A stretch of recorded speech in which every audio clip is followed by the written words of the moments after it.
ಬೇಡ್ತಿ ನದಿಯ ಸೇತುವೆ ಅಡಿಯಲ್ಲಿ ಬೆಂಕಿ ಬಿದ್ದಿದ್ದರಿಂದ ಅಗ್ನಿಶಾಮಕ ದಳ ಸ್ಥಳಕ್ಕೆ ತೆರಳಿ ಬೆಂಕಿ ನಂದಿಸಿತ್ತು. ಆದ್ರೀಗ ಪುನಃ ಸುಡದೆ ಉಳಿದಿದ್ದ ಕಟ್ಟಿಗೆ ರಾಶಿಯು ಬೆಂಕಿಯಿಂದ ಧಗಧಗಿಸುತ್ತಿದ್ದು ಇನ್ನಷ್ಟು ವ್ಯಾಪಿಸುವ ಆತಂಕ ಎದುರಾಗಿದೆ.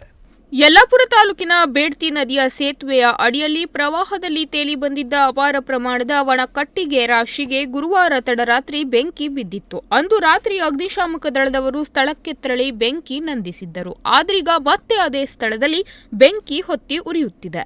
ಸುಡದೆ ಉಳಿದಿದ್ದ ಕಟ್ಟಿಗೆ ರಾಶಿಯನ್ನು ಸಹ ಈಗ ಬೆಂಕಿ ಸುಡುತ್ತಿದೆ.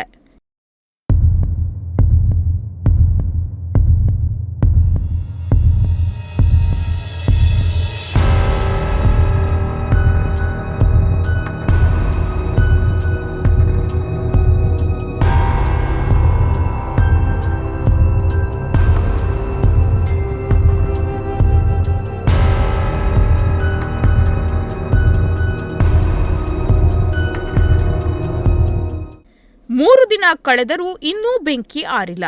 ಸೇತುವೆಯ ಪ್ರದೇಶದಲ್ಲಿ ದಟ್ಟವಾದ ಹೊಗೆ ಕವಿದ ವಾತಾವರಣ ನಿರ್ಮಾಣವಾಗಿದ್ದು ಬೆಂಕಿ ಇನ್ನಷ್ಟು ವ್ಯಾಪಿಸುವ ಆತಂಕ ಎದುರಾಗಿದೆ. ಪ್ರಸ್ತುತ ಬೇಡ್ತಿ ನದಿಯಲ್ಲಿ ನೀರಿನ ಪ್ರಮಾಣ ಕಡಿಮೆ ಇದೆ. ಹೀಗಾಗಿ ನದಿಯ ಅಂಚಿನಲ್ಲಿರುವ ಒಣಮರಗಳಿಗೆ ಹಾಗೂ ಸಮೀಪದ ಕಾಡು ಪ್ರದೇಶಕ್ಕೆ ಬೆಂಕಿ ವ್ಯಾಪಿಸಿದರೆ ಅಪಾರ ಹಾನಿ ಸಂಭವಿಸಬಹುದಾಗಿದೆ.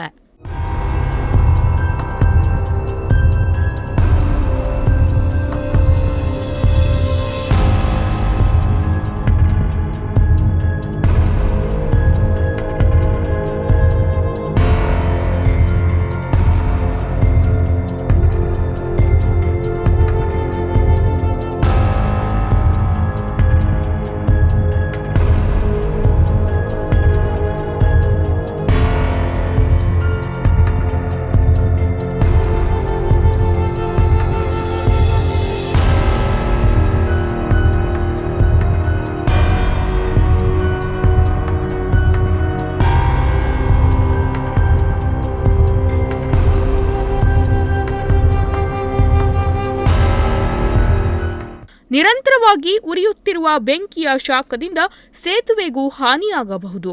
ಹೀಗಾಗಿ ಸಂಬಂಧಪಟ್ಟವರು ಕೂಡಲೇ ಬೆಂಕಿಯನ್ನು ಸಂಪೂರ್ಣವಾಗಿ ನಂದಿಸಬೇಕು ಎಂಬುದು ಸಾರ್ವಜನಿಕರ ಆಗ್ರಹವಾಗಿದೆ.